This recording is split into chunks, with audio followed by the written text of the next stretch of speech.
Baik, perkenalkan nama saya Bernardus Maria Thomas Don Mas da Silva, dokter muda dari Fakultas Kedokteran Universitas Udayana, dalam rangka menjalankan kepanitraan klinik madya di Departemen Anestesiologi dan Ilmu Terapi Intensif, Fakultas Kedokteran Universitas Udayana dan RSUP Sangladen Pasar.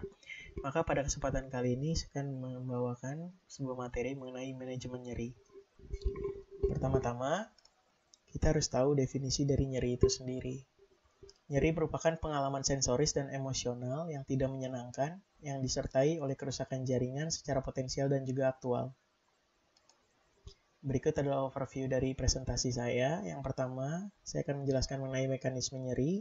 Yang kedua, mengenai instrumen penilaian nyeri. Yang ketiga, mengenai perbedaan nyeri somatik, nyeri visceral, dan nyeri alih.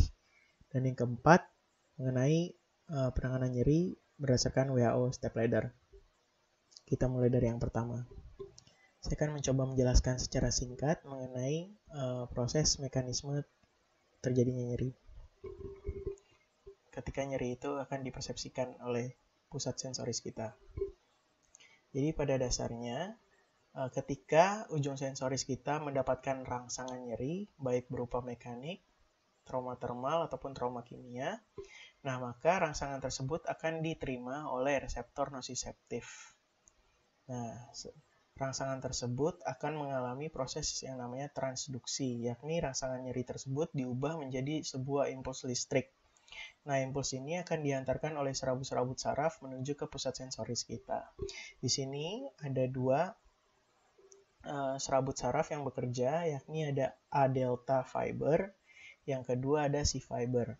A delta fiber ini biasanya untuk menghantarkan nyeri somatik atau yang disebabkan oleh trauma mekanotermal, sedangkan C fiber ini untuk mengantarkan nyeri-nyeri visceral yang disebabkan oleh trauma mekanik, termal, ataupun kimiawi. Nah, impuls tadi akan dihantarkan menuju medula spinalis, tepatnya di dorsal root ganglion. Nah, akan bersinaps di kornu posterior dari substansia gelatinosa. Nah, setelah itu, impuls listrik ini akan mengalami yang namanya modulasi. Tadi ketika impuls tadi dihantarkan menuju medula spinalis, itu kita kenal sebagai proses transmisi. Nah, langkah yang ketiga ada proses yang namanya modulasi, yakni impuls listrik dari rangsangan nyeri yang kita terima tadi disesuaikan dengan zat-zat endogen di dalam tubuh kita. Nah, apabila impulsnya tadi kuat, maka akan dihantarkan ke pusat sensoris kita, impuls-impuls tadi. Nah, impuls tadi akan naik ke talamus melalui traktus spinothalamikus, baik yang anterior maupun yang lateral, dan akan mengalami decussatio kontralateral, jadi akan menyilang. Apabila impulsnya datang dari kanan, maka akan naik ke sebelah kiri. Di situ, impuls akan naik sampai menuju talamus. Baru dari talamus ini akan dihantarkan ke dua arah, yakni yang pertama ke area Brodmann, baik Brodmann 3 atau 1 dan juga 2, sesuai dengan homunculus sensorisnya. Di situ setelah impuls ini dihantarkan menuju homunculusnya, maka kita akan masuk ke langkah yang keempat, yakni nyeri itu dapat dipersepsikan. Disitulah baru kita akan merasakan nyeri. Lalu yang kedua, impuls ini akan dihantarkan menuju ke sistem limbik kita. Inilah yang menjelaskan mengapa nyeri itu berkaitan langsung dengan emosional kita. Karena impuls-impuls nyeri tadi diantarkan menuju ke sistem limbik, merupakan pusat dari emosional kita sebagai manusia. Kira-kira begitu untuk penjelasan mengenai mekanisme nyeri tadi dipersepsikan. Kita lanjut. Yang kedua, masuk ke instrumen penilaian nyeri. Di sini kita bagi jadi dua. Yang pertama ada unidimensional dan multidimensional.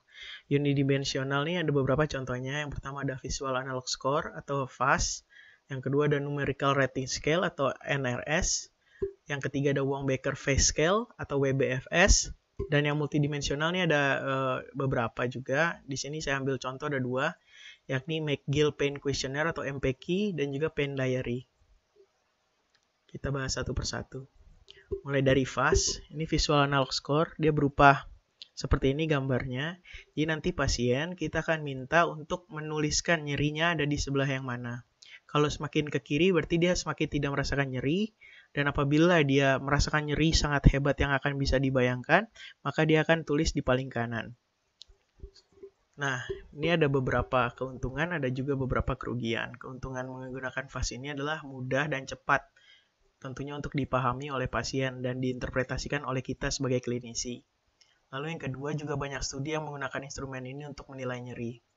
Sedangkan kerugiannya, FAST ini sulit digunakan pada setting emergency.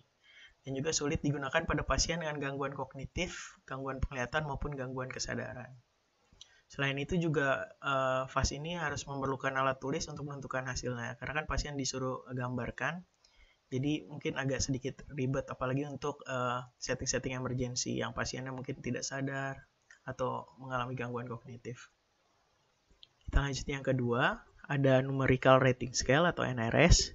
Jadi di sini ada angka dari 0 sampai 10. 0 menggambarkan tidak ada rasa nyeri, 10 digambarkan sebagai rasa nyeri yang sangat-sangat hebat yang pernah dibayangkan oleh manusia. Sedangkan angka 5 ini nyeri yang sedang. Di sini pasien diminta untuk menggambarkan nyerinya dari 0 sampai 10 kira-kira di angka berapa. Nah, keuntungannya adalah NRS ini mudah dan juga cepat untuk dipahami oleh pasien dan diinterpretasikan oleh kita sebagai klinisi.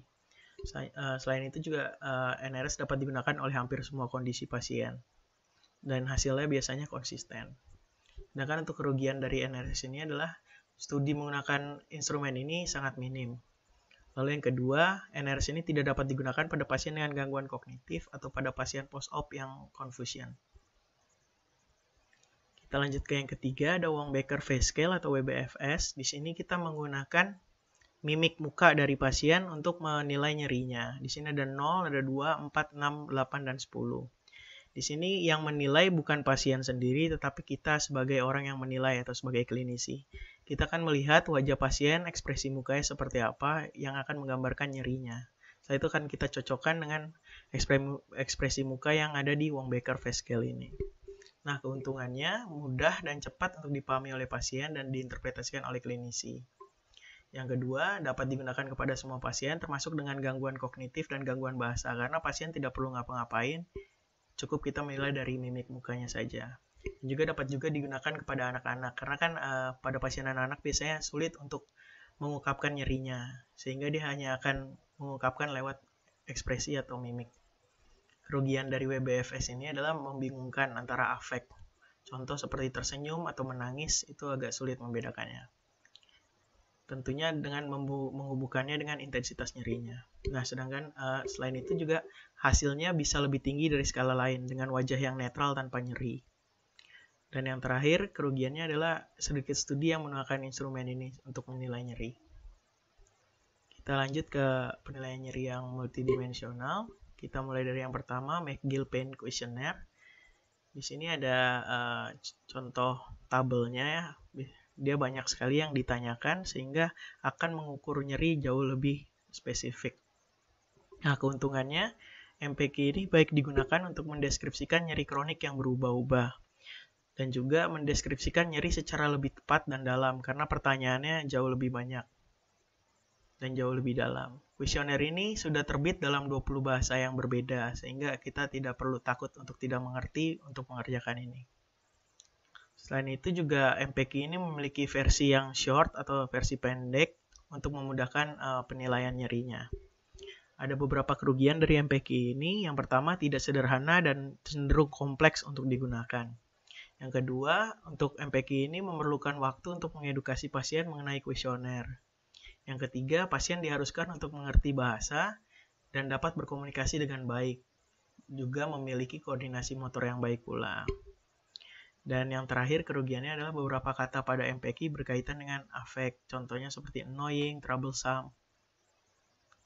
Berikut adalah contoh dari short form McGill Pain Questionnaire atau MPQ yang short. Selanjutnya ada Pain Diary, ini tabelnya, di sini sama, kita bisa menggunakan angka untuk menilai nyerinya. Di sini karena namanya Pain Diary, jadi akan diisi sendiri oleh pasien untuk waktunya, untuk ketika dia merasakan nyerinya di mana dan angkanya berapa nyerinya. Kita di sini juga bisa lihat sesuai dengan tabel akan ada penjelasannya masing-masing. Sedang ngapain ketika nyeri itu muncul. Dan apakah ketika nyeri itu muncul pasien menggunakan obat atau tidak. Seperti itu kira-kira. Keuntungan dari Pain Diary ini dapat merekam nyeri yang dirasakan lebih dari 1 kali dalam sehari. Biasanya pada pasien-pasien yang mengalami nyeri berkelanjutan. Lalu Pain Diary ini juga tidak mengharuskan untuk adanya pertemuan dokter pasien secara langsung untuk mengetahui nyeri yang dirasakan oleh pasien. Sedangkan ada 2 kerugian, yakni instrumen ini memiliki potensi tinggi yang bias pada pengukuran nyerinya. Karena Daily Pain Diary ini dipengaruhi oleh tendensi, memori, dan juga simulasi. Sedangkan yang kerugian yang kedua yakni item dari Pain Diary dapat berbeda-beda sehingga data secara kolektif sangat susah untuk didapatkan. Baik, kita lanjutkan ke topik yang ketiga yakni bagaimana membedakan nyeri somatik, nyeri visceral, dan nyeri alih.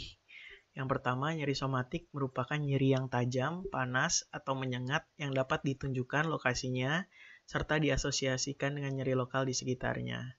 Jadi apabila kita mengalami nyeri somatik ini, biasanya kita dapat menunjukkan lokasi nyerinya dengan tepat. Bisa dengan 1 jari biasanya. Yang kedua, nyeri visceral. Nyeri visceral ini merupakan nyeri tumpul, bisa kram atau nyeri kolik yang tidak terlokalisir, seperti nyeri tekan lokal, nyeri alih, mual, berkeringat, dan perubahan kardiovaskuler. Jadi nyeri visceral ini tidak jelas lokasinya untuk ditunjuk dengan 1 jari, tidak akan bisa oleh pasien biasanya. Dia karena nyerinya tumpul, jadi pasien juga sulit untuk bisa menunjukkan lokasi pastinya.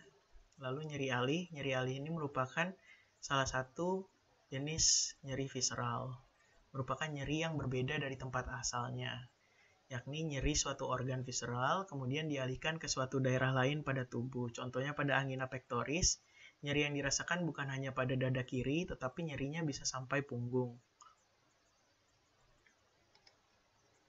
Dan yang terakhir, ini ada WHO Step Ladder untuk penanganan nyeri. Di sini kita bisa lihat ada step 1, step 2, dan step 3. Step 1 ini adalah merupakan pemberian analgesik non-opioid ditambah adjuvan atau tambahan. Lalu step 2 ini pemberian opioid lemah ditambah analgesik non-opioid dan juga tambahan adjuvan. Dan step 3 ini merupakan untuk nyeri berat. Dapat diberikan opioid kuat plus analgesik non-opioid dan juga adjuvan.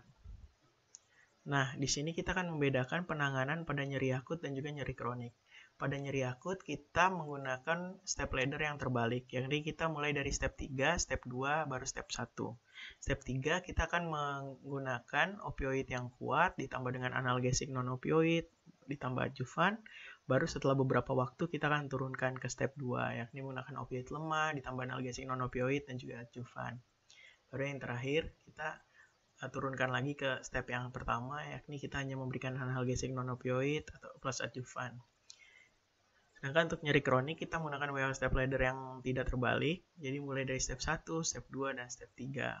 Di sini ada contoh analgesik non-opioid, yakni aspirin yang bisa kita pakai, acetaminophen atau paracetamol, dan juga bisa dengan NSAID. Lalu untuk opioid lemah, di sini biasanya ada tramadol yang kita pakai. Lalu untuk opioid kuatnya, di sini bisa kita pakai yang namanya fentanyl atau morfin.